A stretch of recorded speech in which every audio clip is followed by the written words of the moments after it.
Popoy Tabachoy! Kasalanan mo kung bakit ka nabubuli ng ganyan. Ay ano, nasa likod mo.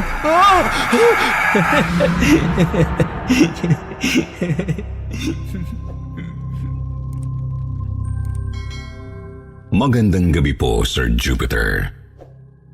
Isa pong malaking karangalan sa akin ang mailathala ang aking kwentong kababalaghan dito sa YouTube channel ninyong Kwentong Takip Silim. Para maitago ang tunay kong pagkatao, hinihiling ko po sana na tawagin niyo na lang ako sa pangalang Max. Ang kwentong ibabahagi ko sa inyo ay nangyari mga 18 taon na ang nakakaraan. Isa akong basketball varsity player noon sa isang eskwelahan kung saan po nag-ugat ang lahat, Sir Jupiter. Nagsimula ang lahat sa isang private school kung saan ang kaklase ko sa 4th year high school ang isang nerd at weirdo na lalaki na itago na lang natin sa pangalang Popoy.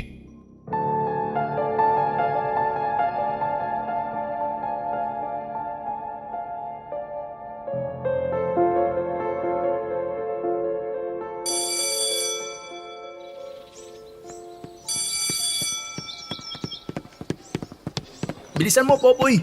Pasok. Pumasok ka na sa classroom. Kanina ka pa hinahanap ni Max. Saan mo nakita yan si Popoy? Nandun sa ilalim ng punong mangga. Nagtatago, umiiyak. Umiiyak? Teka, bakit umiiyak ka na naman, Popoy? Wala, Max. Si ano kasi. Si... Ano? Huwag kang utal-utal kapag kinakausap kita. Sino ba kasi nagpaiyak sa'yo? Ano? Wala, Max. Sila Estong at Poldo. Yun ang mga gunggong na tumitira sa'yo ng patalikod. Yun ang nagpahid ng tayo sa mukha niya. Pinahira ka ng tayo sa mukha?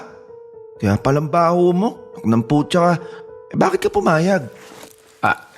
Akala ko cake. Chocolate cake. Yung pala, yung icing, tae. Binigyan daw siya ng cake. Pinahipan pa sa kanya yung kandila. Hinipan niya naman. Bakit siya binigyan ng cake ng mga gunggong na yun? Birthday niya ngayon eh. Totoo ba, Popoy? Birthday mo ngayon? Oo, Max. Sandali ha. Max, saan ka pupunta? Babalik ako, Danny. Bibigyan ko lang ng lobo sa magkabilang pisngitong sina Estong at Poldo. Hoy, Max. Huwag mo nang patulan. Baka tuluyan ka nang matanggal sa varsity niya kapag nambugbog ka na naman ng schoolmate. Akong bahala. Popoy, happy birthday!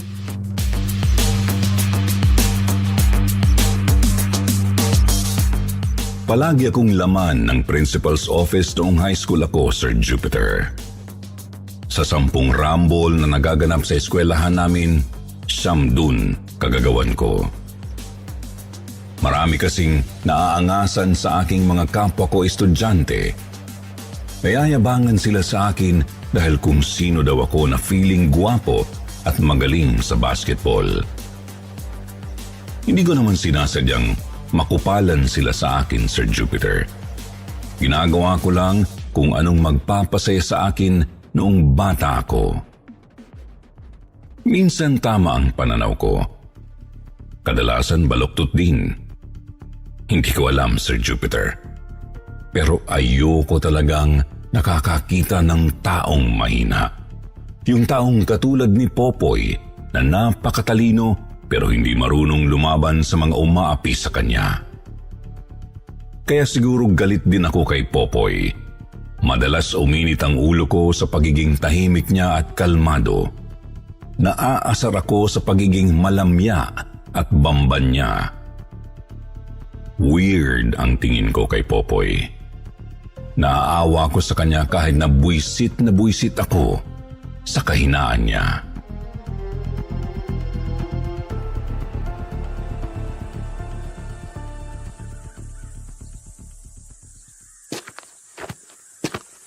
Alam mo, Popoy, kasalanan mo rin eh. Kasalanan mo kung bakit ka nabubuli ng ganyan. Tignan mo yung katawan mo. Malaki ka pa sa drum. Ang lapad-lapad ng katawan mo.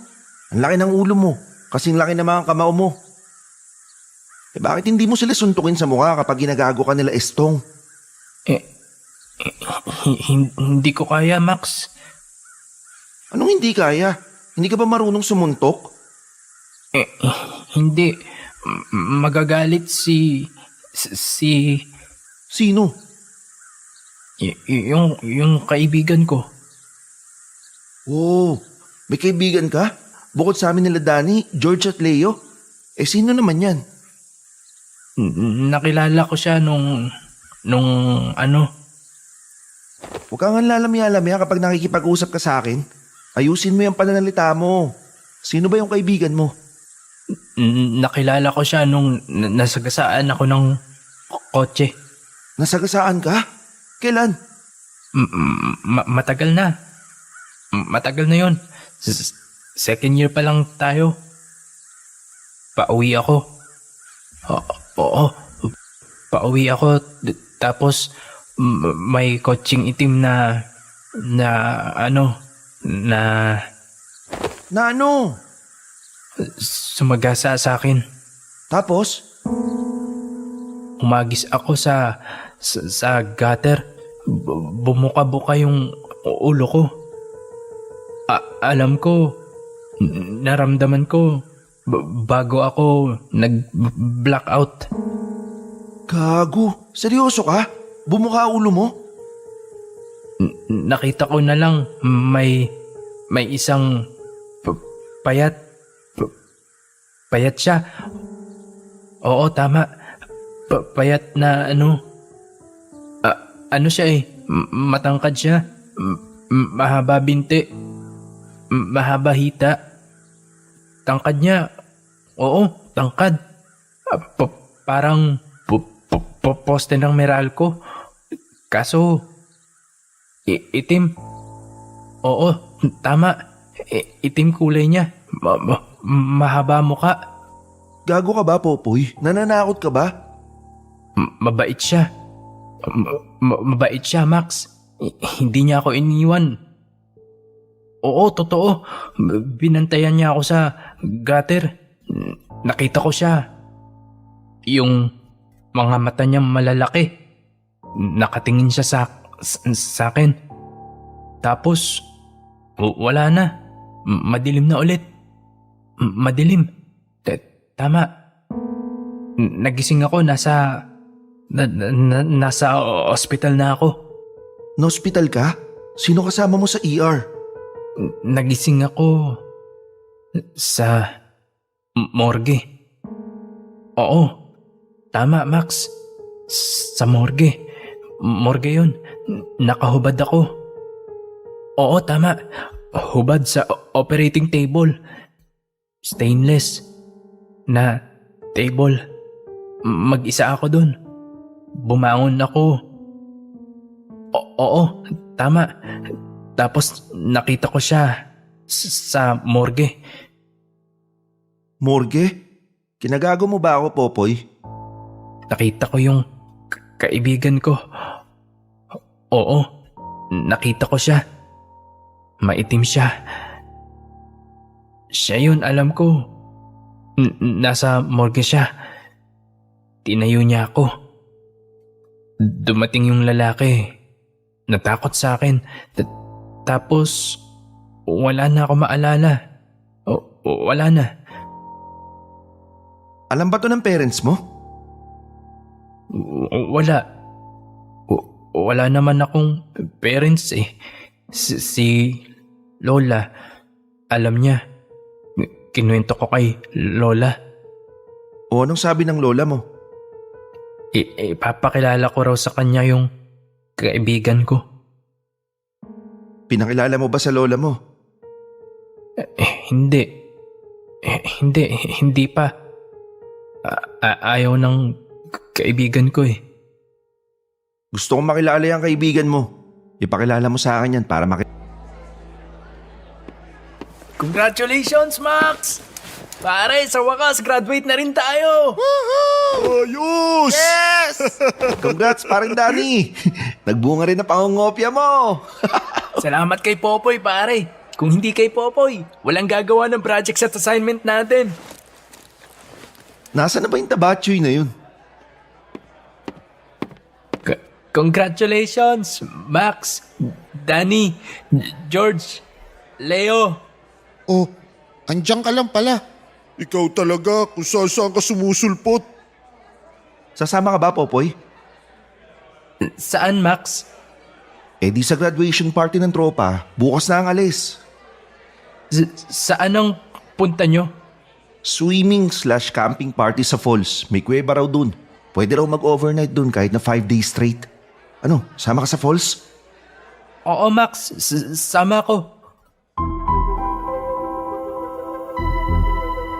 5 kaming magtutrompa na bumiyahe papunta sa sikat na falls sa isang malayong isla mula sa Luzon.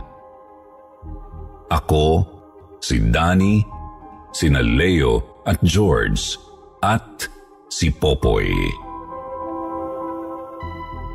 Noong panahon na yun, hindi pa masyadong pinupuntahan ng mga turista ang falls na ito.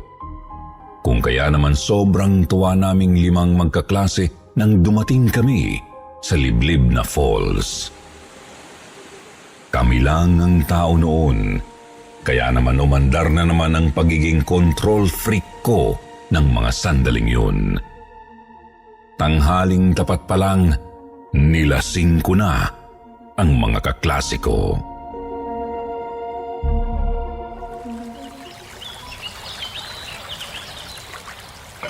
Danny, tagay pa pre. Shot ka muna bago ka lumangoy. Ang inom mo talaga, Max. Lasing na ako, wala pang 2:00 ng hapon. Hayop ka. Gago, last na to pre. Pas mo na ako, nasusuka na ako. Bigyan mo muna kay Popoy. Oh, Poy. Popoy tabatchoy. Shot ka muna. Lasing na ako, Max. Hindi ko na kaya. Lasing? Nakaisang bote ka pa lang ng beer. Hindi pa natin ubos tong bote ng whiskey oh. Lasing ka na? Gago ka ba, Popoy? Inumin mo to. Popoy tabatchoy! Popoy tabatchoy! Popoy tabatchoy! Shootin mo yan, tabatchoy! Okay. Maglalaro tayo ng game ha. Ano na namang game yan? Magdadive kayong lahat sa tubig. Doon sa ilalim ng falls para challenging.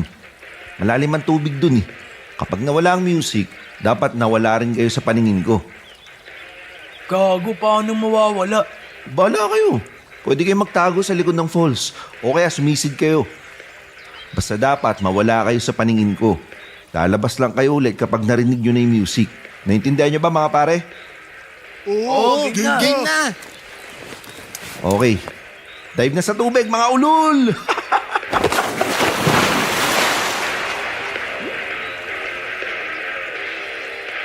Oh, Popoy.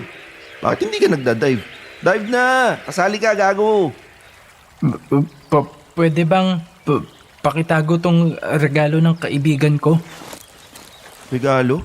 Ano ba to? Cellphone. Cellphone? Hanip! May cellphone si Popoy, mga pare. O, naknang putya. Bagong-bago pa, oh. Ganyan pala itsura ng cellphone, no? Eh, kanino mo naman naharbat, Popoy? Regalo ng kaibigan ko. Ingatan mo yan, Max, ha? Baka mabasa. Ilagay mo sa bag mo. Okay. Inutusan mo pa ako. Hayop ka. Okay, game na. Pagkabilang kong 3, magsisimula na tayo. Dive na, Popoy tabatchoy, ha? Ready? 1, 2, 3.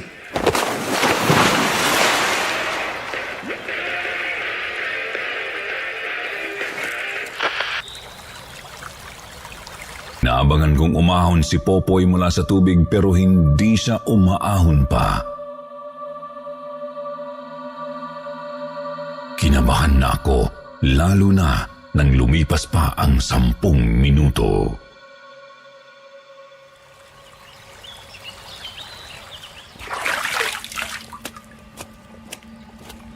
Hoy! Mga gunggong, saan kayo nagtago? Nandito kami sa likod ng falls sa kuweba.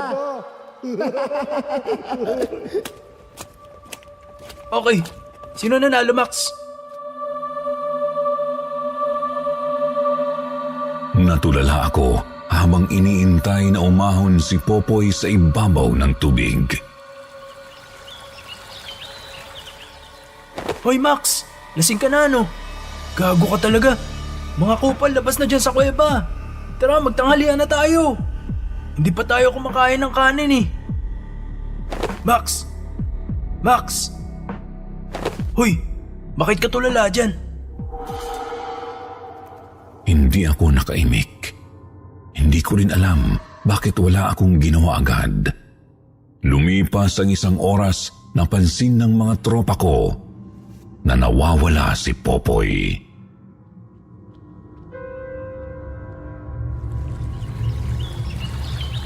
Nasaan pala si Popoy? George, di niyo ba kasama sa kuweba si Popoy? Hindi namin napansin. Saan siya nagtago? Wala siya sa likod ng falls kanina. Kami lang ni George ang nagtago doon sa kuweba. Max, nasaan si Popoy? Ha? Baka nasa tubig pa. Gago, isang oras na lumipas, nasa ilalim pa rin ng tubig? Baka, hindi ko rin napansin saan siya nagtago eh. Langoyin nyo nga, George at Leo. Baka nasa ilalim pa ng tubig. Patay na yun kung kanina pa nasa ilalim ng tubig yun. Baka nagtago si Gago sa mga puno. Tingnan nyo, takot sa tubig si Popoy. Baka dyan nagtago sa mga halaman dyan. Tangina, nawawala si Popoy, Max.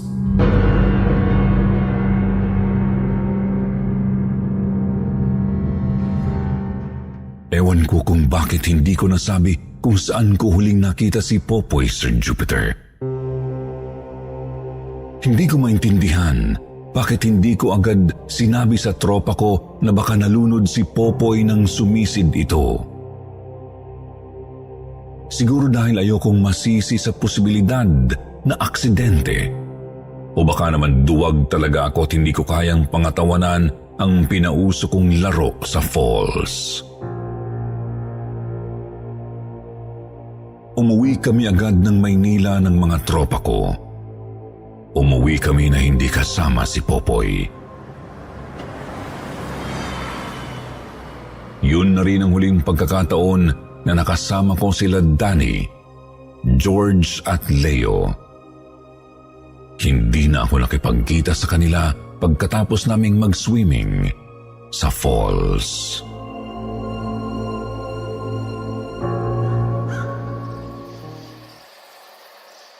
Lumipas ang 10 taon, Sir Jupiter. Isa na akong ganap na ahente ng lupa sa isang real estate company. Nang mangyari ang hindi ko inaasahang sorpresa.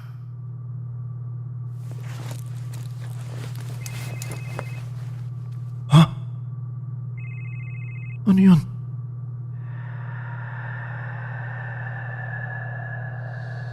Nakarinig ako ng isang lumang ringtone mula sa isang cellphone. Tiningnan ko ang sarili kong cellphone kung may tumatawag sa akin, pero nakapatay ito.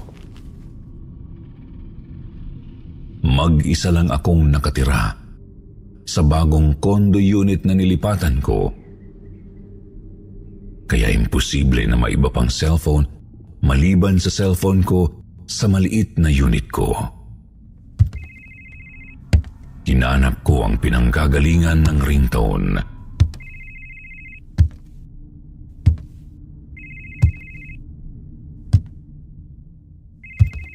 Dinala ako ng paghahanap ko sa cabinet ko kung saan nakaimbak ang mga luma kong kagamitan.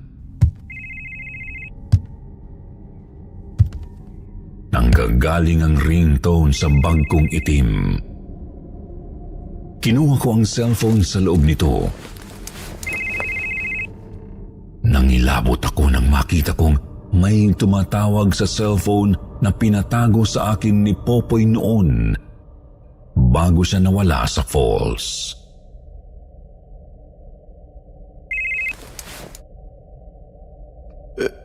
Hello? Who's this? Max? Si Max ba to? Ako nga si Max. Sino to? Si Popoy to. Naibato ko ang cellphone sa ibabaw ng kama. Takot na takot ako nang marinig ko ang boses ni Popoy. Pinalipas ko ang 10 minuto bago ko kinuha ulit ang cellphone. Pinakinggan kong muli ang kabilang linya. Hello? Max? Kailangan kitang makita, Max. Hindi! Ayoko! Muli kong ibinato ang cellphone na itim. Tumama ito sa dingding pero hindi ito nabasag nang bumagsak sa sementadong sahig. Agad akong lumabas ng condo unit ko at nagyosi sa convenience store sa ground floor. Doon ako nagpalipas ng oras hanggang sa abutan ako ng antok nang sumapit ang 11:00 ng gabi. Napilitan akong umakyat sa unit ko. Binuksan ko ang mga ilaw nang makabalik ako. Pinuntahan kong muli ang cellphone ni Popoy. Pero kinabahan ako nang hindi ko ito makita sa sahig kung saan ko ito huling iniwanan. Nagkulong ako sa kwarto ko nung gabing yun.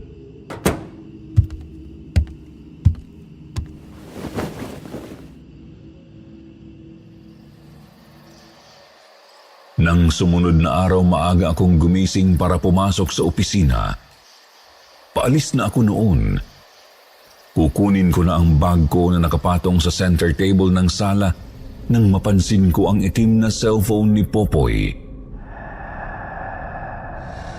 Buong tapang ko itong dinampot at kinalkal. Nakapatay ito dahil lumang model ng cellphone, hindi ko alam kung paano ito buksan. Pero alam ko, lowbat na ang cellphone. Itatapon ko na sana ito sa basurahan nang mapansin kong basa ang sahig ng kondo ko. May mga bakas ng tubig na hugis pa. Galing ang footprints ng tubig sa banyo ko papunta sa center table.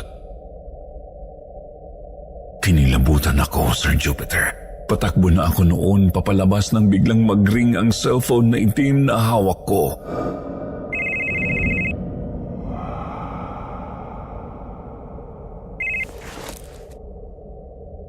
Hello?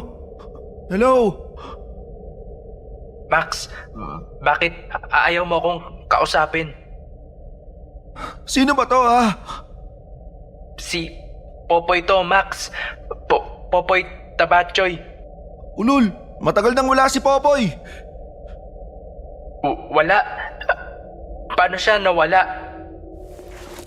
Nakita ko siyang sumisid sa tubig, hindi na umahon. Malamang patay na si Popoy. Kaya utang na loob kung sino ka mang stalker ka or ano ka ba. Tigilan mo na ako. Huwag kang uutal-utal kapag kinakausap kita. Ha? Popoy? Ikaw ba talaga yan? Max, bakit mo ako iniwan sa tubig? Akala ko, kaibigan kita. Naibato ko na naman ang itim na cellphone, Sir Jupiter. Takot na takot ako sa tanong ni Popoy. Imposible kasi para sa akin na buhay pa siya pagkatapos ko siyang makitang lumubog sa malalim na tubig ng falls at hindi na umahon ulit. Doon na ako nagsimulang mapraning. Lalo na nang imbitahan ko si Danny sa condo unit ko isang gabi.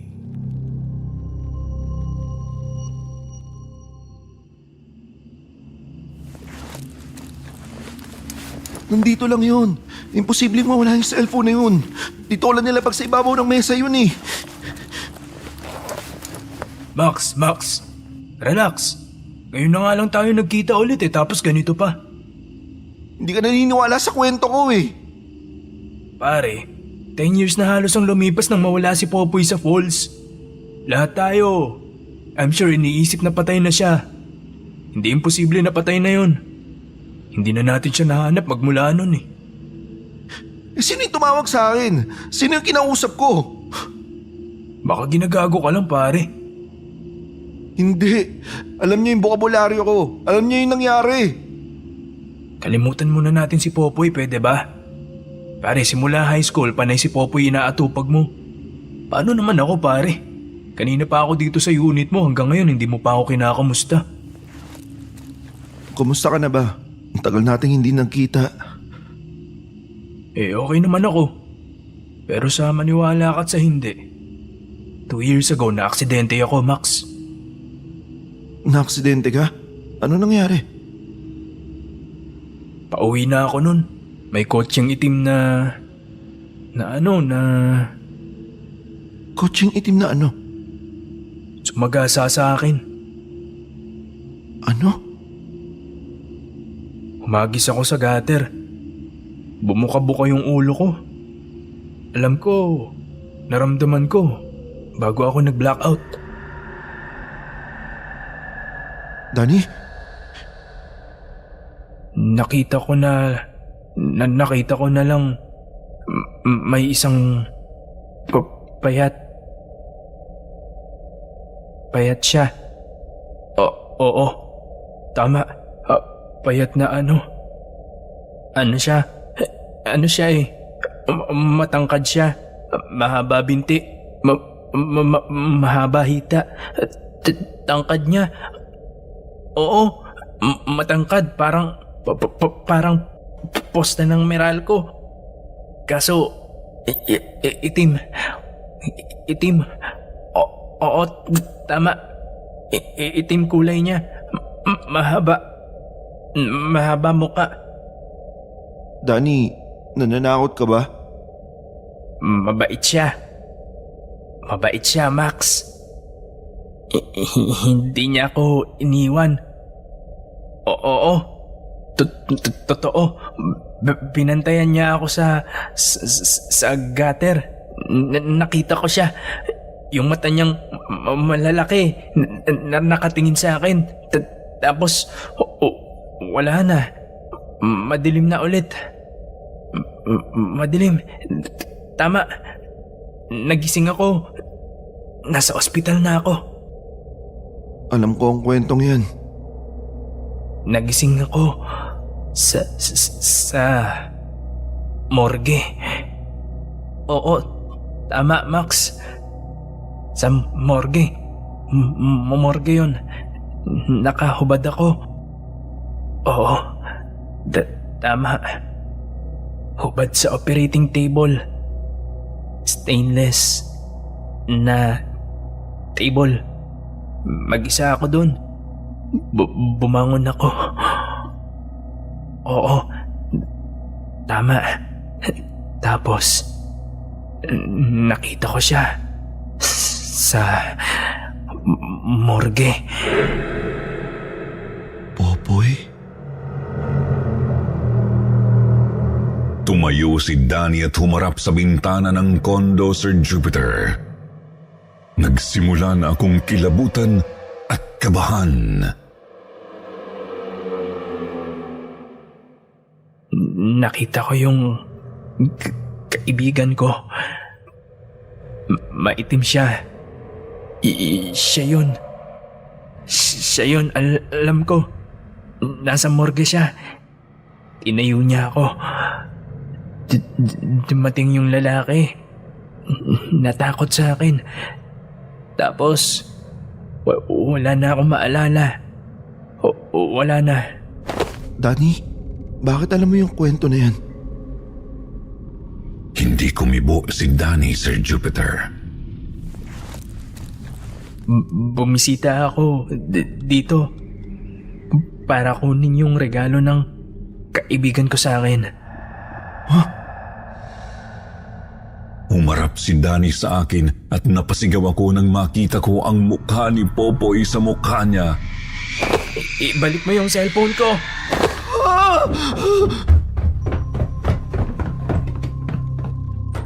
Nagtatakbo ako papalabas ng condo unit ko, Sir Jupiter. Isang linggo akong nakitulog sa apartment ng office mate kong single din. Sa loob ng isang linggo na paglayo sa unit ko, hindi pa rin ako pinatahimik ni Popoy. Gabi-gabi akong binangungot, Sir Jupiter.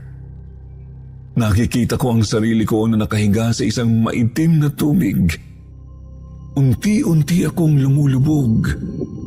Hindi ako makahinga, hindi makasigaw, ni hindi makagalaw. Halos 5 minuto akong ganun at kapag nagigising na ako, bumubulaga sa mukha ko ang malaking mukha ni Popoy. Basang-basa siya. Lumulobo ang kulay puting mukha hanggang sa makauwi ako sa kondo ko. Nandun pa rin ang pagmumulto ni Popoy.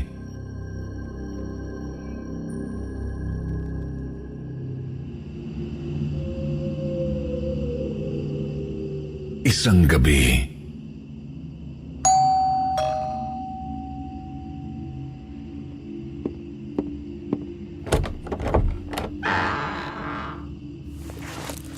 George?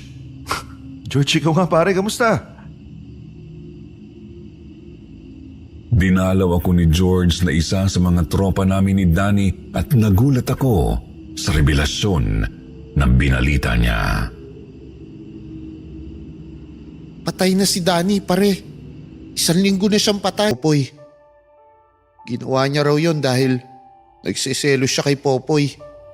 Palagi na lang daw si Popoy ang inuuna mo. Paano naman daw siya?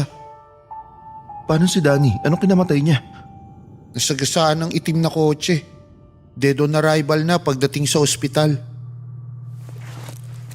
Max, mag-isa ka na lang ba dito sa unit mo? Oo, bakit? Sino yung matangkad na payat na maitim na pumasok sa banyo mo? Ano? Pag-alis ni George sa condo unit ko ay agad na akong nag-empake ng mga gamit ko at umuwi sa bahay ng mga parents ko, Sir Jupiter. Hindi ko kinaya ang lahat ng katatakutan na nangyari sa buhay ko noon. Hindi ko na nahanap pa ang itim na cellphone ni Popoy. Ipinagpalagay ko na lang na na-twilight zone ako nung mga panahon na yun.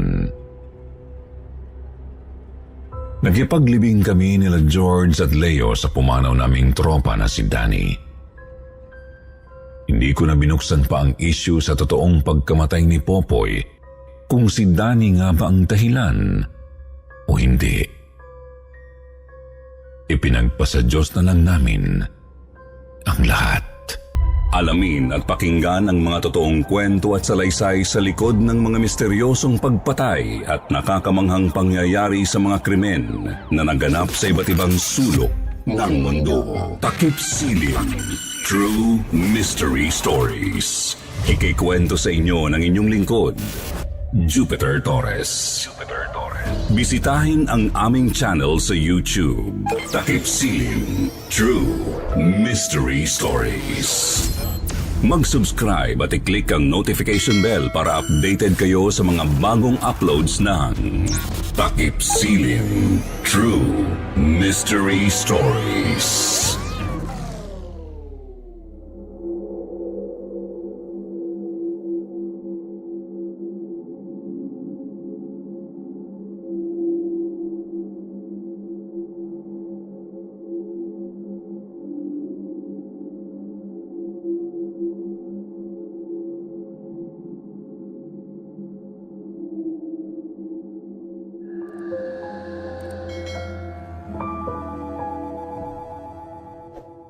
Good evening, Miss Anne. To all of you listeners and subscribers, I wish you all well. Ako po si Dale. 46 years old na ngayon. I used to be an editor-in-chief of a magazine bago ako nag-quit at nag-decide na mag-put up ng sarili kong negosyo. I am an only child. My mom left me and my dad when I was 12 years old. Sumama siya sa ibang lalaki at hindi niya na kami binalikan ng daddy boy ko. Mag-isa lang si daddy boy na nagpalaki sa akin, kaya naman nang tumanda ako, labis na lang ang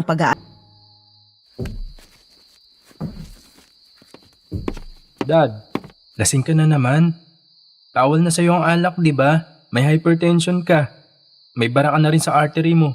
Ano ba naman yung ginagawa mo sa sarili mo? Ito namang si Dale. Parang lola niya ako magsalita. Di ako lasing, anak. Hindi lasing. Gegewang-gewang na nga kayo maglakad Saan ka na naman ba nakipag-inuman? Nag-api-api lang kami ng mga kumpare ko. Nagpainom kasi si Loida. Sino si Loida?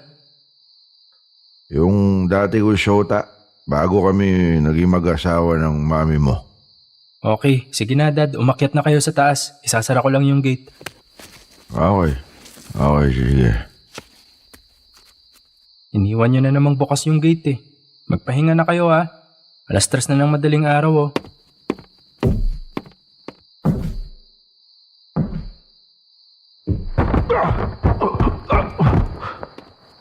Dad? Daddy?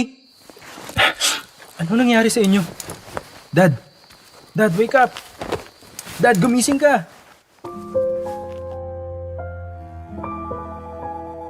Itinakbo ko sa ospital ang daddy boy ko, Miss Anne, nang malaglag siya sa hagdan. Doon ay na-diagnose siya na nagkaroon ng malalang stroke at heart attack. Naging critical agad ang kondisyon ni Daddy sa ICU. Hello, Tito Mike? Oh, Dale, napatawag ka. Si Daddy, nasa ICU. Critical yung kalagayan.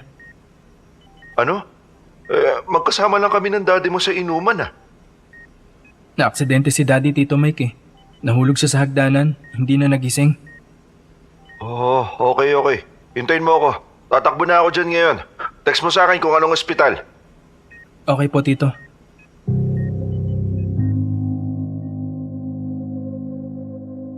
Isang linggo sa ICU si Daddy, Miss Anne. Mag-isa ko siyang binantayan sa ospital bilang sobrang busy sa trabaho ng kapatid ni Daddy na si Tito Mike.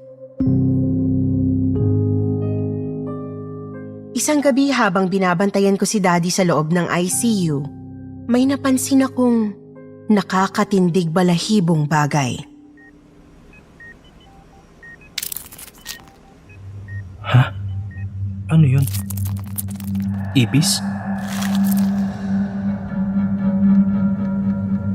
May isang malaking ipis na itim ang gumapang palabas sa patient gown na suot ng daddy ko. Napakalaki ng ipis na gumapang papunta sa braso niya. Napasigaw ako. Nurse! Nurse! Help, please! May malaking ipis dito sa higaan ng daddy ko.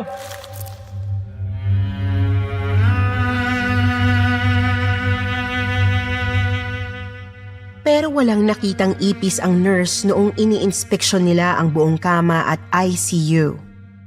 Para akong napahiya sa ginawa ko. Nag-create pa ako ng commotion sa buong ICU hall.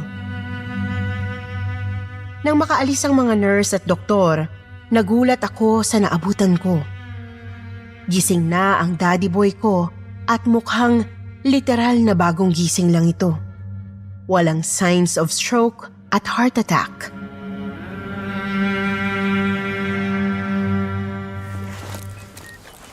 Dad, gising ka na? Thank God. Dale, pairam muna ng cellphone mo. Daddy, bawal dito sa ICU ang cellphone, lalo na sa pasyente. Importante lang, anak. Tatawagan ko lang ang Tito Mike mo. Okay, sige Dad. Pero bilisan mo lang baka mahuli tayo ng nurse. Okay, anak. Salamat.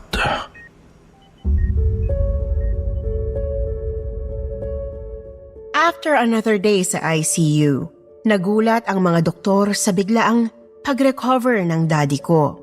Agad siyang inilabas sa ICU at inilipat sa regular room. We were all really surprised by the sudden recovery of your dad, Dale. To be honest, hindi namin alam kung nagkamali kami sa mga test we did nung nirush siya sa ER. It's unbelievable na makita ang daddy boy mo na lively and no symptoms of having a stroke despite the blood clot we saw sa nerve niya sa utak. Ang mahalaga, Doc, magaling na si daddy ngayon. Yun ang importante, hindi po ba? Pero sa second day namin sa recovery room ay may napansin na naman ako, Miss Anne. Mahimbing na natutulog noon si Daddy nang makakita na naman ako ng malaking ipis na itim. Gumapang ito sa braso ng Daddy ko, papunta sa leeg niya.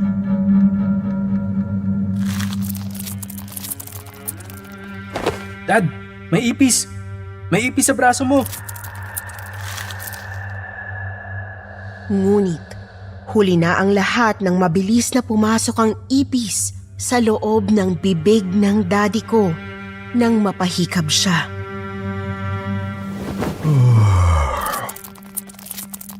Dad! Yung ipis, iluwa mo! Dale, anak, bakit ka sumisigaw? Yung ipis na itim pumasok sa bibig mo! Nanunok mo yata! Iluwa mo, Dad, isuka mo! Ipis, nalunok ko. Anak, okay ka lang ba? Kitang-kita ko, Dad, pumasok yung ipis sa bibig ninyo. What's happening here? Are you okay, Daddy boy? Okay lang po ako. Nananaginip lang itong anak ko. Pinangungot. Pero okay na siya. Okay na kami, Doc.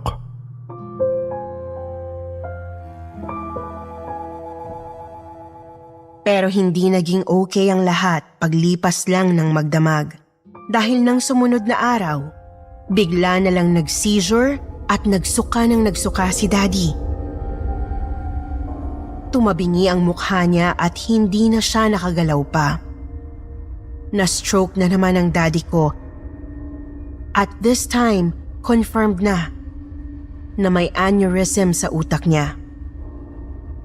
Kinailangan siyang operahan agad para maagapan ang pagkamatay niya. Pumayag ako na operahan agad si Daddy, pero pagkatapos ng masinsinan na operasyon sa utak, dinala sa ICU si Daddy na naka-life support system na. Sari-saring tube at kable na ang nakasaksak sa katawan ng Daddy ko.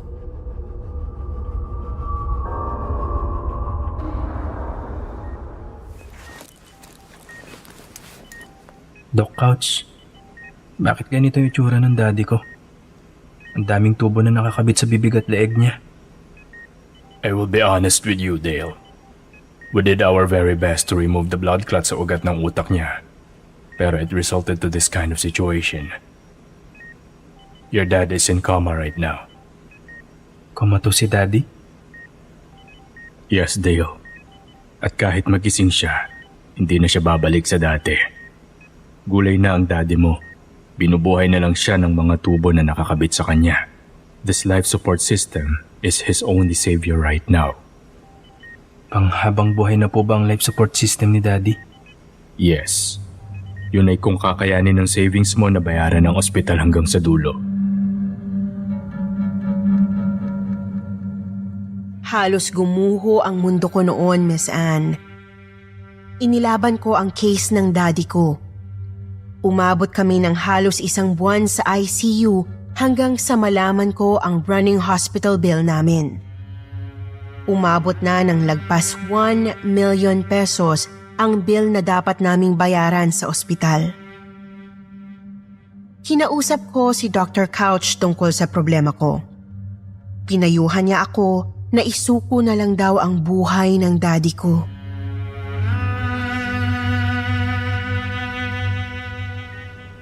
Euthanasia. Mercy killing? Yes, Dale. Payag ka ba na tanggalin na natin ang life support ng daddy mo? Magdesisyon mag-isa. Tinapangan ko ang loob ko. Pumayag ako na tanggalin ang life support ni Daddy.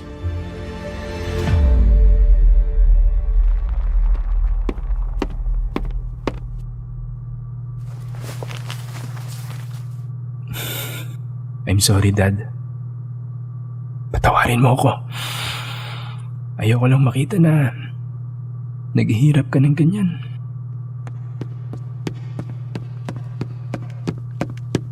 Dale, what did you do?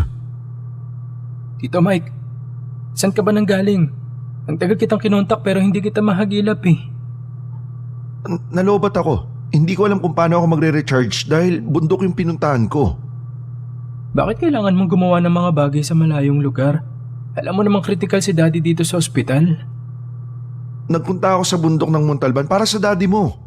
Inutusan niya ako na puntahan si Loida. Yun ang dahilan kung bakit tinawagan niya ako nung nasa ICU siya. Ano? Kinausap ko si Loida na patawarin na yung daddy mo sa mga nagawa sa kanya nung magkasintahan pa lang sila. Pinakiusapan ko si Loida na tanggalin na yung kulam sa daddy mo. Kulam? Kinulam si Daddy? Ni Loida na nauna niyang girlfriend bago pa dumating sa buhay niya yung mami mo.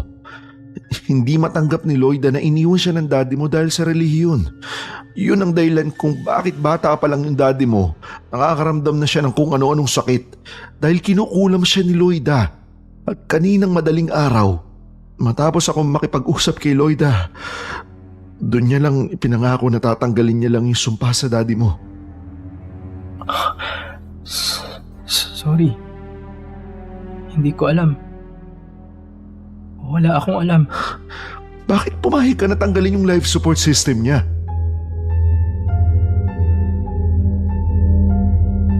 Nangilabot ako sa pinagtapat ng Tito Mike ko. Doon lang nasagot sa isipan ko ang tungkol sa ipis na nakikita kong gumagapang sa katawan ng daddy ko. Kinulam pala siya ni Loida. Senyales pala yun ng kulam. Hanggang sa mailibing namin si Daddy ay hindi na ako tinantanan ng sobrang guilt ko. Ang daming what ifs sa utak ko. What if hindi ako pumayag na tanggalin yung life support? What if gumaling nga ulit si Daddy ko dahil napatawad na siya ni Loida? Puno pa rin ako ng lungkot at anxiety, Miss Anne. Ano po ba ang kailangan kong gawin? Paano ba ako makalalaya mula sa guilt feeling ko?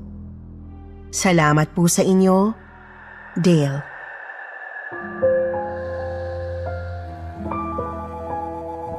Dale, ang buhay ng tao ay pagmamay-ari ng Diyos.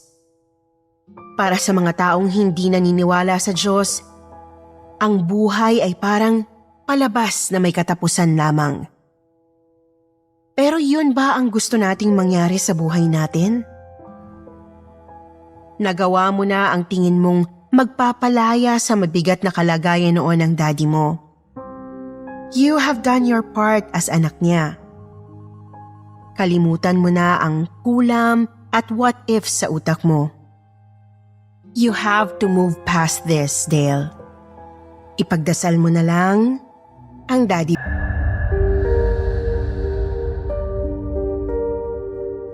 Magandang gabi po, Miss Anne. Binabati ko rin po ang lahat ng listeners, fans, followers at subscribers ng inyong YouTube channel na Kwentong Takip Silim. Tawagin niyo na lamang po akong Emil, 43 years old na ngayon. Isa po akong messenger sa isang maliit na opisina sa Chinatown. Ang kwentong ibabahagi ko po sa inyo ay hango sa tunay na buhay. 19 anyos lamang po ako noon nang maganap ang kwentong kababalaghan kong ito.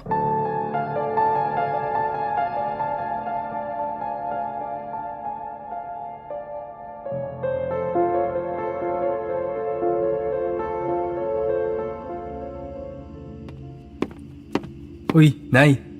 Anong tinitingala niyo dyan sa taas? Emil, nakauwi ka na pala. Wala ito. May tinitingnan lang ako. Ano nga? Naghahanap lang ako ng sign. Anong sign? Sign, kapag bilog ang buwan, sasali ako sa paluwagan. Kung hindi bilog, edi hindi ako sasali. Ano ba namang kalokohan yan, Nay? Dati humingi rin kayo ng sign kung magkakabagyo o hindi. Bumagyo ng malakas kaya lumipat tayo dito sa looban na to. Kahit na mas maluwag yung bahay natin dati sa Batasan. Importante na ipagdasal ko ang mga desisyon ko sa buhay. Lalo na kung damay dito ang kabuhayan natin. Humihingi talaga ako ng sign mula sa itaas para alam ko ang gagawin. Halika na sa loob. Nagugutom na ako. Ano bang ulam natin? Wala nga eh. Hindi pa rin kami kumakain ng kapatid mo. 10:00 na ng gabi ah. Hindi kayo nagluto ng instant noodles man lang? Hindi pa dumarating ang tatay mo mula sa destino niya. Wala talaga akong pera dito, anak. Pero may pangsali kayo sa paluwagan. Pambihirang buhay to. Pasok niyo tong bag ko. Bibili ako ng bigas at isaw sa kanto.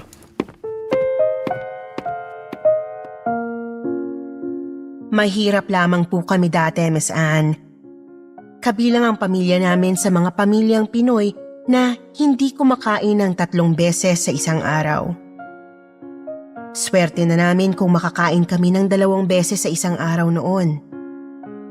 Kaya naman, kahit maliliit pa ang mga kapatid ko, dumidiskarte sila habang nag-aaral. Namamasukang katulong si Pearly sa hapon, nagtitinda ng kakaning si Polok, naglilinis ng kotse si Rigor, at nagbabantay ng bagong silang na sanggol sa kapitbahay naman si Coring. Habang ako, sumasideline na waiter sa isang gay bar sa gabi pagkatapos kong pumasok sa eskwelahan. Hindi rin tumitigil ang tatay ko sa construction site. Doon na siya natutulog sa site hanggang sa matapos yung tinatayo nilang building. Habang si nanay ay hindi na magkanda-ugaga sa paglalaba ng mga maruruming damit ng kapitbahay na naging dahilan ng pagkakaroon niya ng pneumonia.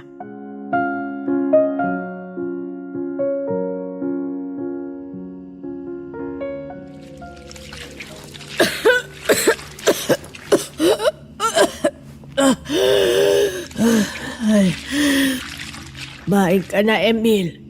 Nagdara ako ng sardinas para sa'yo. May sinaing pa dyan. Ayaw nyo ba talagang dalhin ko kayo sa San Lazaro o sa Jose Reyes para matignan yung ubo nyo? Nako, huwag ka na mag-absent sa trabaho at eskwela mo. Wala ito. Humihingi ako ng sign. Gagaling din ako. Sign na naman. May sakit na kayo, sign pa rin nasa utak nyo. Oo, anak. Importante na malaman ko kung ano ang susunod kong gagawin. Kaya humiling ako ng sign. Kapag nakakita ko ng parol na puti, ibig sabihin, gagaling na ako. Parol na puti sa buwan ng Abril? Saan kayo makakakita ng parol ngayong summer? Kalokohan yan, Nay. Magpa-check up na kayo kung ayaw nyo akong kasama. Hihintayin ko muna yung sign para hindi sayang yung oras ko. Ang dami kong labada, oh. Ay. Oh. Bahala kayo, Nay. Ang tigas ng ulo nyo.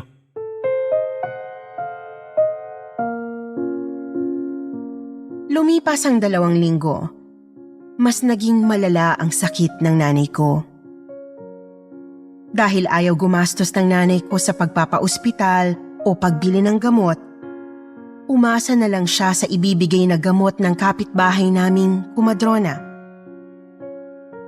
Awang-awa ako sa nanay ko noon. Sobrang nipis na ng katawan niya at hindi na siya halos makabangon sa banig dahil sa panghihina. Pero sige pa rin siya sa paglalaba kahit na may kasama ng dugo ang ubo niya.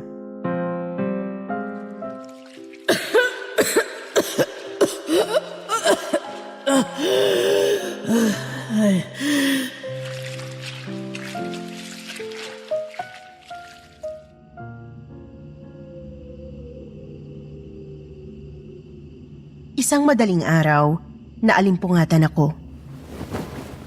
Nakita kong wala si nanay sa banig niya. Hinanap ko siya at natagpuan kong nakahiga sa papag na nasa labas ng bahay namin. Nay, anong ginagawa niyo dito sa labas?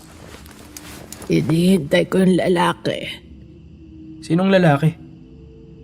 Yung lalaking nakaputi na pumasok sa looban. Sino naman yun? Pakiramdam ko, siya na ang may dala ng sign na hinihintay ko. Pumasok na kayo sa loob. Umaga na matutulog na rin ako. Nagising na lang ako nang makaramdam ako ng kalabit sa bumbunan ko. Pagbalikwas ko, binulaga ako ng nanay ko na nakahiga na sa tabi ko.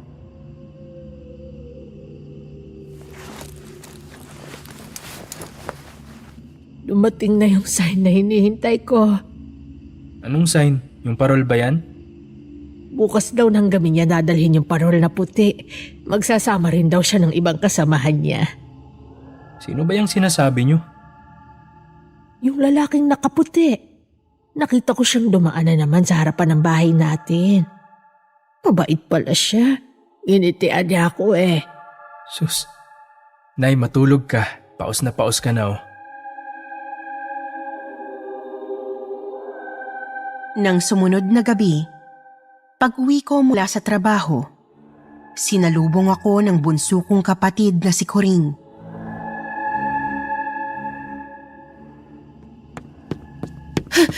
Kuya! Bakit hinihingal ka? Si nanay! Isinugod nila Pearlie at Rigor sa ospital. Ha? Bakit? Inatake si nanay dito sa bahay.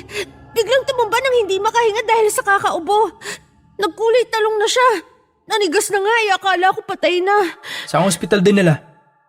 Sa PGH daw.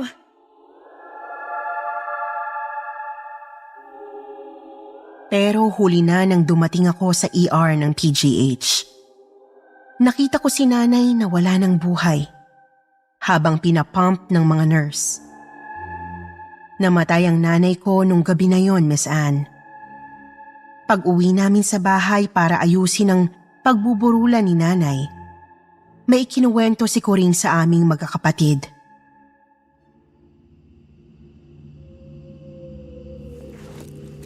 Bago inatake si nanay, napansin ko nang hindi siya mapakali. Labas-masok siya ng bahay, parang may importanteng bisita na hinihintay. Isang oras siyang ganun hanggang sa nakapagsaing na ako't lahat nang bumalik siya sa loob ng bahay at binulungan ako. Nandyan na yung sign na hinihintay ko. Dala na niya. Ang puting parol? Oo kuya, paano mo nalaman? Dumating na daw yung puting parol. Dala-dala daw ng lalaki na nakaputi. Sobrang laki ng parol na kailangan buhatin ng mga 500 na kasama ng lalaki. 500 ang kasama ng lalaki? Sinabi ba sa'yo ni nanay ang pangalan ng lalaki nakaputi? Hindi pero marami raw sila. Nakaputi lahat. Nagpo-prosesyon papasok sa looban. Dala-dala nila yung malaking puting parol. Pagkatapos nun, lumabas lang ang nanay sandali.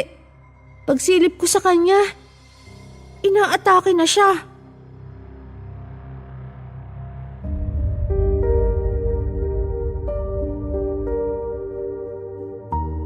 Yun na ang huli naming alaalang magkakapatid tungkol sa nanay Mila namin. Kung may babalik ko lang ang orasan, sana pinagtuunan ko ng pansin ang sign na sinasabi niya bago siya mawala. Malinaw na isang sundo ang lalaking nagpakita kay nanay ng ilang beses. Naniniwala ako sa kwento niya dahil hindi kailanman nag-imbento ng kwento o nagsinungaling sa amin ang nanay ko. Hanggang ngayon, pinagdarasal namin ang kaluluwa ni nanay. At sa tuwing sasapit ang Pasko, hindi nakakalimot ang mga kapatid ko, lalo na ang tatay ko, na bumili o gumawa ng malaking puting parol na sinasabit namin sa pintuan ng bahay namin bilang pag-alala sa namayapa naming ina.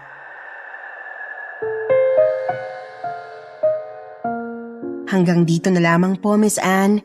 Maraming salamat sa pagkakataon. Hanggang sa muli, magandang gabi sa inyong lahat.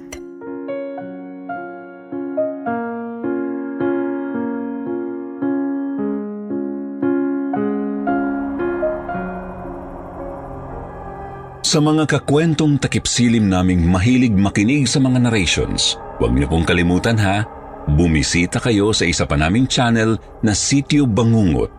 Puro narrations na ang ilalagay namin doon para po ito sa inyo sa mga gustong makinig ng mga kwentong pampaantok. Ito na ang pampatulog nyo tuwing 8 p.m. ng gabi. Huwag niyo pong kalimutan. Sitio Bangungot.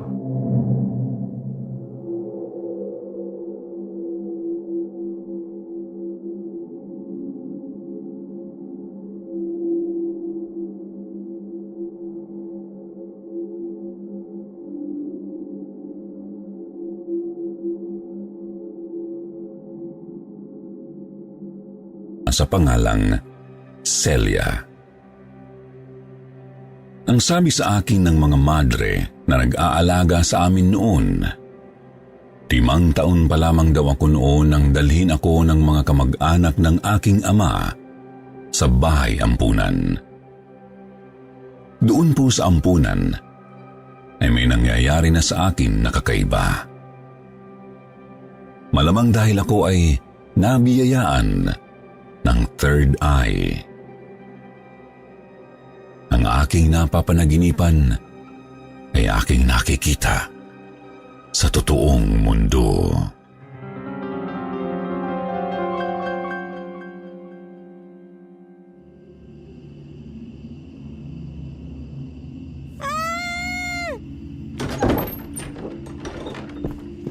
Marisa, gising. Binabangungot ka na naman. Sister Magnolia, hindi po ako binabangungot. Anong ibig mong sabihin, Marisa? Gising po ako. Hindi pa ako natutulog nung nakita ko yung babae. Sinong babae? Yung babaeng mahaba ang buhok, pula ang tagiliran.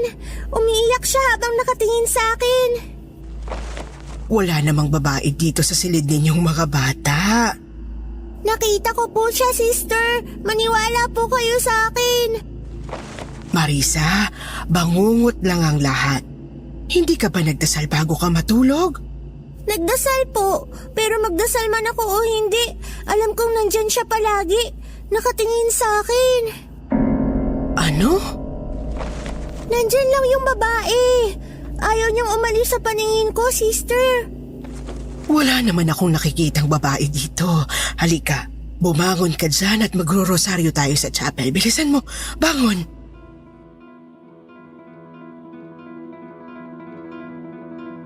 Limang taong gulang ako noong una akong makakita ng mga puting anino.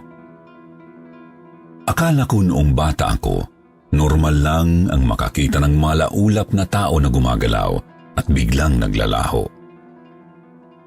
Pero nung 7 taong gulang ako, nagkaroon na ng kakaibang forma at figura ang mga puting anino. Nagkaroon na sila ng laman, ng katawan, ng mukha. Nagmistula na silang katulad nating mga tao. Pero ang kaibahan lang, Sir Jupiter, nakakatakot ang mga anyo nila. Karamihan sa kanila sugatan, duguan at lasog-lasog ang katawan. Hindi mo gugustuhin makakita ng tulad nila, hindi lang dahil sa nakakakilabot nilang itsura, kundi sa enerhiyang hatid nila sa iyo.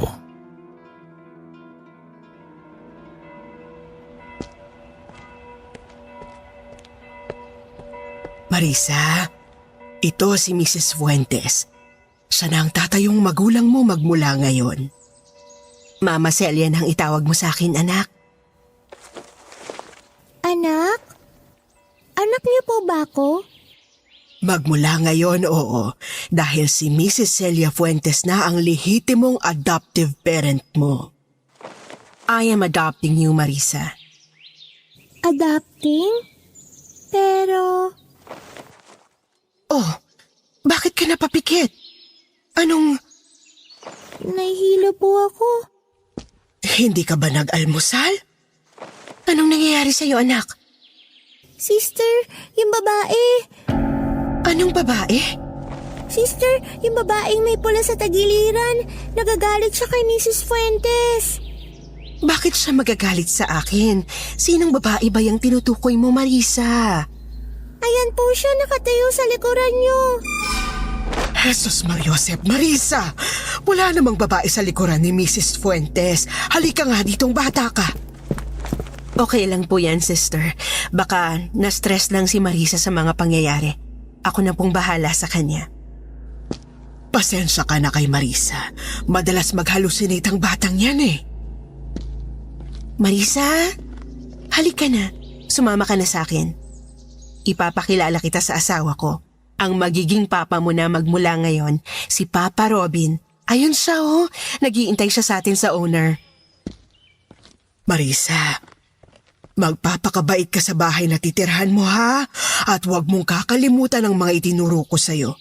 Palagi kang magdarasal sa Panginoong Jesus. Mamimiss ka namin dito sa ampunan, anak. Mabait ang nag-ampon sa akin na si Mama Celia. Dinala nila ako sa isang lumang bahay na dating ginawang tirahan ng mga Hapon. Doon sila nakatira ni Papa Robin, kaya doon na rin ako tumira. Ang sabi-sabi ng mga tao doon sa lugar na yun, marami raw pinatay sa bahay na aming tinitirhan.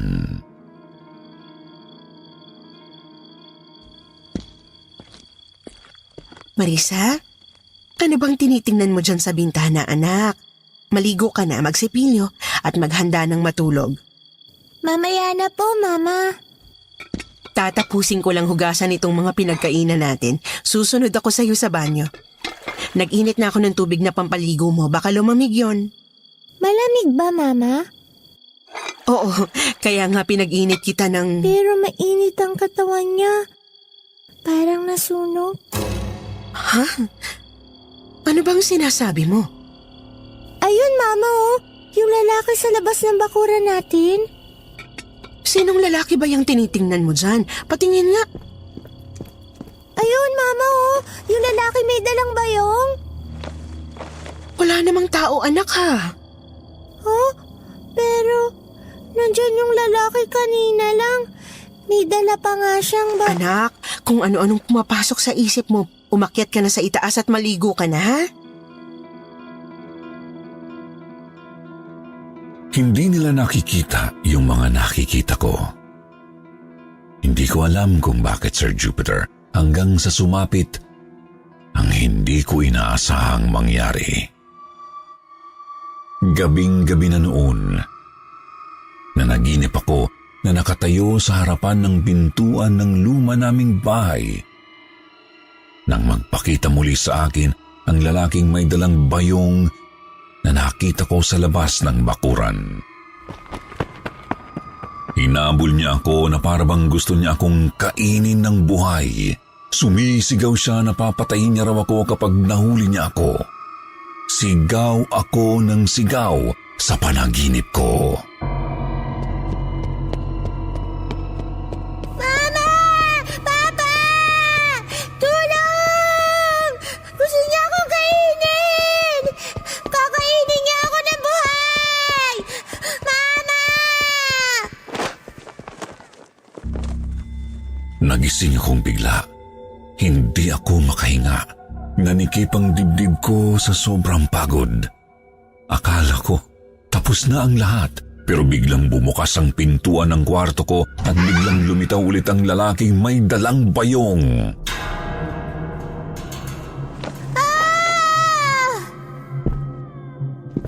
Dahan-dahan na lumapit sa akin ang nakakatakot na nilalang.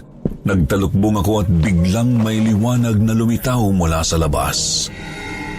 Yung babae na palagi kong nakikita sa bahay ampunan, yung babaeng may pula sa tagiliran, nagpakita siya sa panaginip ko na may dalang apoy. Lourdes, huwag kang matakot. Ililigtas kita. Ako ang bahala sa iyo, Lourdes. Lourdes! Biglang sumigaw ang nakakatakot na lalaki. Napasigaw na rin ako.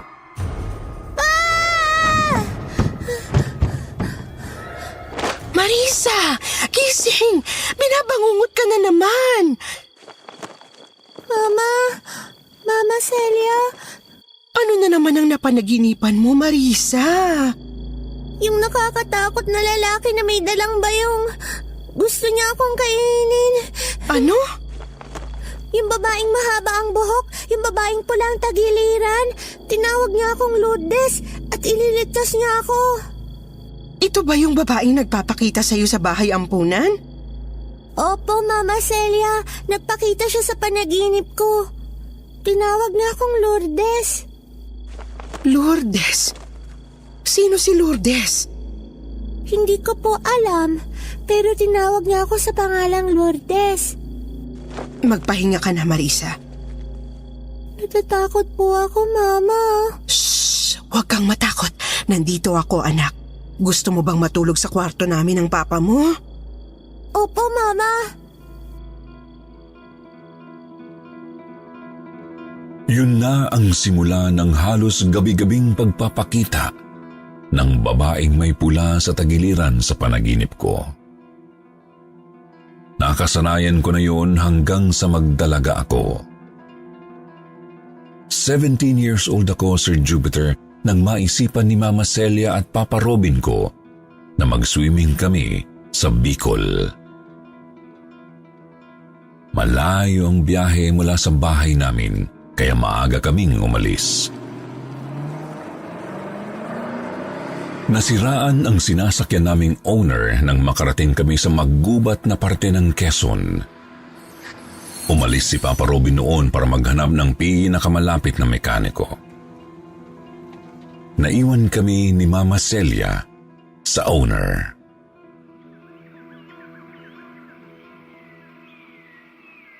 Marisa, hindi ka ba naiihi, anak? Hindi naman, Ma. Bakit po? Ihing-ihi na kasi ako. Dito ka muna sa sasakyan at hintayin mo ang Papa Robin mo, ha? Saan ka pupunta, Ma? Paghahanap ako ng malapit na bahay, makikiihi ako. Bakit hindi na lang dyan sa damuhan? Wala namang tao, Ma. Ayoko dyan. Baka hindi rin ako maihi dyan. Babalik ako, Marisa. Hintayin mo ang Papa Robin mo, ha? Alis muna ako. Bumalik ka agad, Ma, ha? Iniwanan ako ni Mama na mag-isang nakasakay sa tumirik naming owner jeep. Lumipas ang kalahating oras. Napansin kong dumilim bigla ang langit. May makapal na abuhing ulap na tumakip sa araw. Maya-maya ay nagsimula ng umambon at Umuulan na. Mama, Papa, nasa na kayo? mabilis kong tinakpan ng trapal ang mga gilid ng owner para hindi mabasa ang mga dala naming bagahe at pagkain. Hindi ko pa natatakpan ang isang gilid ng sasakyan, may napansin na akong pamilyar na tao. Sino yun? Mula sa hindi kalayuan ay natanaw ko ang lalaking may dalang bayong. Naglalakad papalapit sa tumirik naming sasakyan. Shit! Yung lalaki may dalang bayong. Nandito siya. Hindi ko alam kung tatakbo ako papalayo o mananatili sa loob ng sasakyan. Sa sobrang takot ko nang papalapit na yung lalaki, sumigaw ako ng malakas. Tulong! Saklala! Tulungan niyo po ako! Ngunit isinuot ng lalaki ang ulo niya sa puwang ng owner at inambaan ako ng patalim sa mukha. Napatili ako, Sir Jupiter.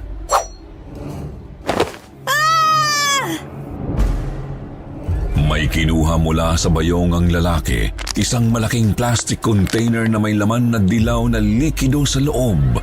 Binuksan niya ang malaking bote at akmang ibubuhos na sa mukha ko ang umuusok na laman nitong asido nang biglang umalingaw-ngaw ang isang pamilyar na boses. Lourdes! Lourdes, gumising ka! Ah! Marisa, anak, gumising ka! Idinilat ko ang mga mata ko at nakita ko si Mama Celia na nasa tabi ko na sa loob ng owner. Binabangungot ka na naman. Mama, buti bumalik ka na. Siyempre, alam mo namang hindi ako makakaalis sa lugar na ito nang... Di kita napapatay! Biglang humaba ang mga kuko ni Mama Celia. Tinubuan siya ng mahahabang pangil. Lumabas ang malalaki at kulay itim niyang mga pakpak bago tuluyang nahati ang katawan niya. Umungol siya ng nakabibinging atungal.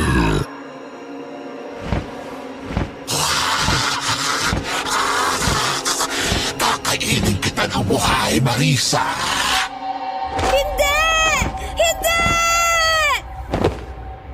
Tumalon ako sa likuran ng owner at nasubsob ako sa putikang daanan. Agad na lumipad papalabas ng owner ang manananggal kong ina. Pumaibabaw ito sa akin at pinagkakalmot ang mukha ko. Gutom na gutom siya at gusto niya akong kainin ng buong buo. Kahit putikan ng daan at madilim ang paligid dahil sa lakas ng ulan, ay pinilit kong magtatakbo papalayo. Saan ka nagpunta? Halika rito, Marisa! Bitawan mo ako! Hindi ka ang Mama Celia ko!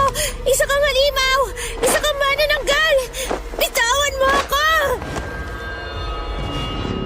Mula sa di kalayuan ay may natanaw akong babae.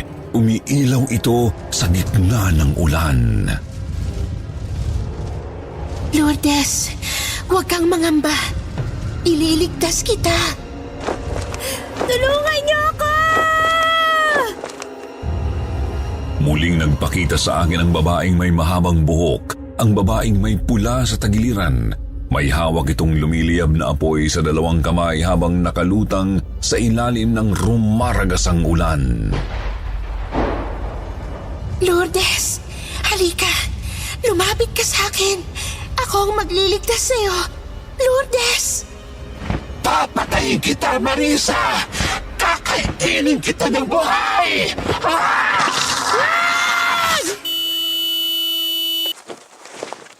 Marisa, binabangungot ka na naman, anak.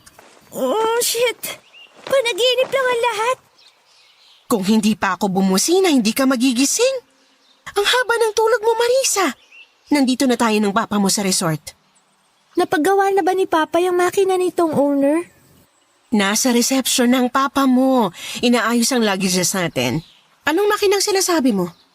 Hindi ba tayo nasiraan sa daan kanina? Paano tayo masisiraan? Bagong pagawa ang owner ng papa mo.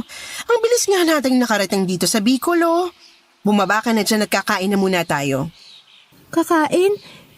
Hindi niyo ba ako kakainin, Mama? Marisa, ano ba naman yung pinagsasasabi mo na naman dyan, anak? Binabangungot ka lang. Ulit. Mama, nakita ko na naman sa panaginip ko yung lalaki na may bayong. May lamang asido pala yung bayong niya. Isasaboy niya na sa mukha ko yung asido pero... Pero? Dumating yung babae na may pula sa tagiliran. Tinawag niya na naman akong Lourdes. Lourdes? Lourdes na naman? Bakit hindi mo ipagtapat kay Marisa ang totoo, Celia? Papa Robin, ano pong totoo ang sinasabi niyo? Matagal ko nang kinukumbinsing Mama Celia mo na bumalik na tayo sa ampunan para kumpirmahin yung impormasyon na nalaman namin mula kay Sister Magnolia bago ka pa namin ampunin. Kaso ayaw ng Mama Celia mo. Bakit, Ma? Ano ang ayaw niyong malaman ko? Robin, sigurado ka bang makakatulong kay Marisa na malaman ang lahat? Eventually, pagtanda ni Marisa, I'm sure aalamin niya pa rin ang pinagmulan niya. Saan po ba ako nagmula, Papa? Para matigil na yung bangungot mo, anak. Bukas na bukas babalik tayo sa bahay ampunan. Robin! Hindi ko na-enjoy ang swimming namin sa Bicol, Sir Jupiter. Dahil buong araw kong pinag-isipan yung sinabi ni Papa Robin. Si Papa Robin na minsan lang magsalita, pero malaman. Nang sumunod na araw, agad kaming tumungo sa bahay ampunan kung saan ako nakita ng mga adoptive parents ko. Muli naming hinarap si Sister Magnolia.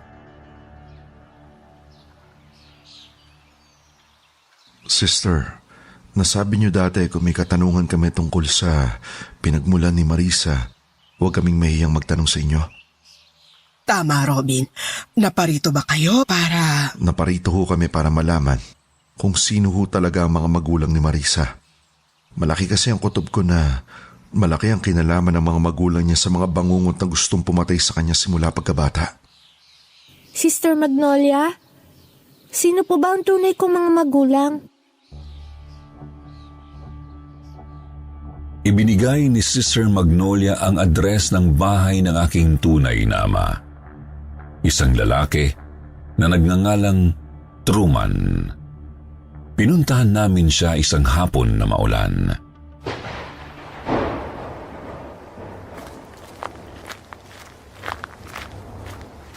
Magandang hapon po. Dito po ba nakatira si Truman? Sino sila? Ako ho si Celia. Ako naman po si Robin. Celia. Robin? Wala akong kilalang mga ganyang pangalan. Ano ho bang itsura ninyo? Kayo ho ba si Truman? Ako nga. Sino sila? Ako po si Marisa, Marisa? ang anak ninyo. Anak? Kayo ho ba ang tatay ko?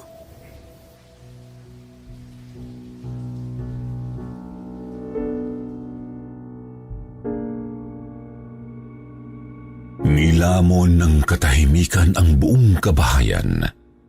Kinapa ni Truman ang daan papalapit sa akin. Doon lang namin nakumpirma na wala na siyang paningin.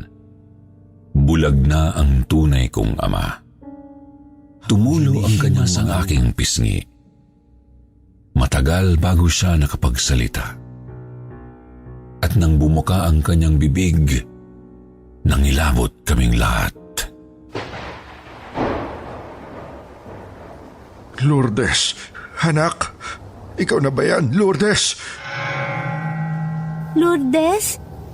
Sino po si Lourdes, Tay? Ikaw si Lourdes. Lourdes ang ipinangala sa iyo ng namayapa mong inang si Blanca. Blanca? Yun po ba ang pangalan ng tunay kong ina? Oh, Lourdes. Nasawi sa isang engkwentro ang nanay mong si Blanca nang abutan kami ng dilim sa pag-uwi mula sa palengke. Dati kaming may pwesto sa palengke. Nagtitinda kami ng nanay mo para buhayin ka. Iniiwan ka namin sa mga kamag-anak ko kapag magtatrabaho kami sa palengke. Bata ka pa nun, Lourdes. 5 taon ka pa lang yata nang mabiktima kami ng kapwa namin tindero sa palengke, si Magno. Sino si Magno? Isa siyang utusan ng incheck. Gumagamit ng ipinagbabawal na gamot. Durugista. Minsan matino, madalas hindi. Nung gabi na yon, pauwi na kami ni Blanca nang tutukan niya ng balisong ang nanay mo sa tagiliran. Magno, ibibigay ko sa iyo ang lahat ng kita namin. Huwag mo lang saktan ang asawa ko.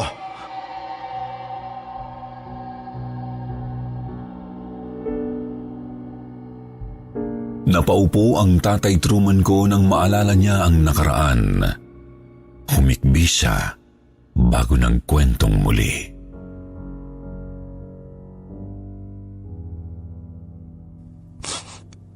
Ngunit malakas ang tama ni Magdo nung gabi na yon. Bigla na lang niyang inundayan ng saksak sa tagiliran ng nanay mong si Blanca. Nagkulay pula ang tagiliran ni Blanca. Napasigaw ang asawa ko kaya naman nasuntok ko sa panga si Magno. Tumila po siya pero nagmadali siyang tumayo muli para kunin ang malaking bote ng muriatic acid na laman ng daladala niyang bayong. May dala siyang bayong? Oo, anak.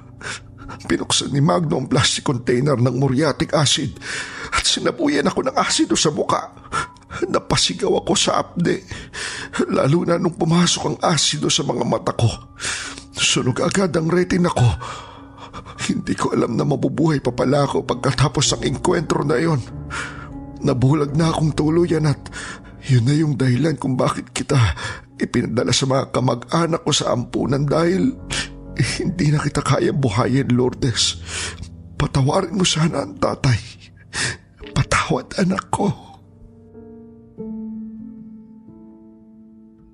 Hindi ko na pinarinig pa ang paghikbi ko sa tatay ko, Sir Jupiter.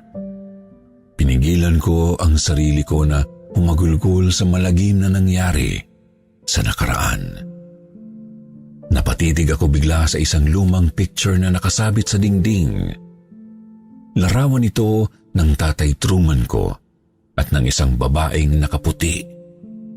Mahaba ang buhok at may hawak na nagniningas na mga lusis sa magkabilang kamay. Tay, ito ba si Nanay? Yung babaeng kasama niyo sa picture? Oo, anak.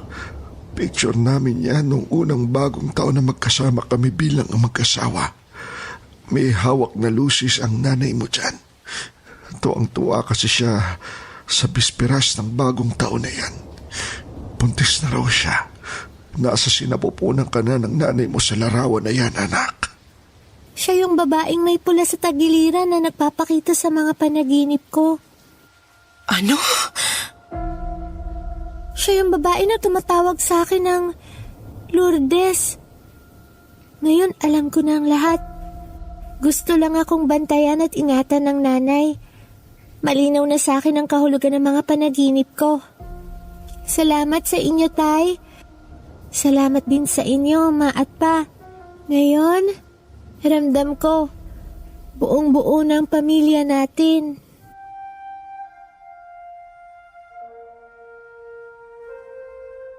Magmula noon, hindi na ako binangungot pang muli, Sir Jupiter. Salamat sa aking adoptive parents sa ginawa nilang pagpapalaki sa akin. Salamat din at pumayag silang tumira si Tatay Truman ko na kasama namin sa iisang bahay. Nagkaroon na ako ng peace of mind and heart magmula noon. Sa gabi-gabing pag-aalay ng dasal sa aking nanay Blanca, ay umaasa kami na nakamit na niya ang kapayapaan sa kabilang buhay. Sadyang mahiwaga ang buhay ng tao. Marami talagang bagay na nangyayari sa atin ang mahirap ipaliwanag. Pero nangyayari na lang basta para magbigay sa atin ng kasagutan sa mga tanong na akala natin wala nang eksplanasyon. Muli, ito po si Lourdes, bumabati sa inyo ng isang magandang gabi. Maraming salamat po sa inyong lahat.